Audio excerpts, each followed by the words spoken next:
Did the pharaohs use magic and harness the power of jinn to build the pyramids and protect their tombs until now? Egypt is known as the land of magic, and this is mentioned in the Torah.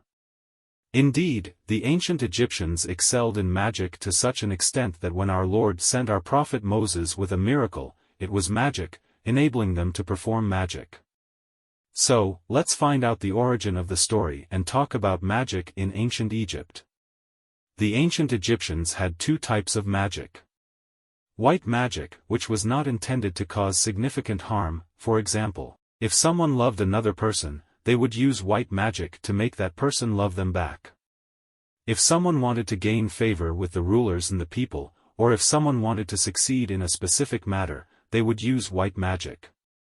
The second type is black magic, which is intended to cause harm and inflict damage. It was written in reverse of ancient Egyptian hieroglyphs, from bottom to top, to make it difficult for anyone to read and realize that it was black magic. It is said that black magic was used in a conspiracy to assassinate Ramesses III, as mentioned by the scribes. The conspirators resorted to magical practices originating from black magic and directed against the king. Magic was not limited to individuals only. The rulers and deities also used magic in their conflicts, such as the famous conflict between Horus and Set, which involved defensive magic. Writing itself played a role in magic, as the name indicated its owner. Therefore, writing the name of an object or being meant manifesting that object or being, while destroying the name meant destroying the object or being itself. Magic was an integral part of ancient Egyptian beliefs. As the famous archaeologist Gardner said, they were all sorcerers to some extent.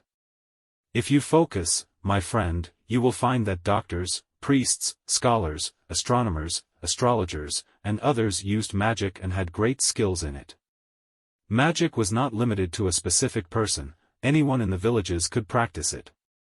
Now, let me tell you, my friend, that among the archaeological discoveries in the Ramesseum temple of King Ramesses II, we found a box containing a collection of papyrus sheets containing magical spells, as well as 4 ivory pieces and small statues believed to be magical tools or priestly tools. As for the most famous magicians in ancient Egypt, let's go back to the 4th dynasty.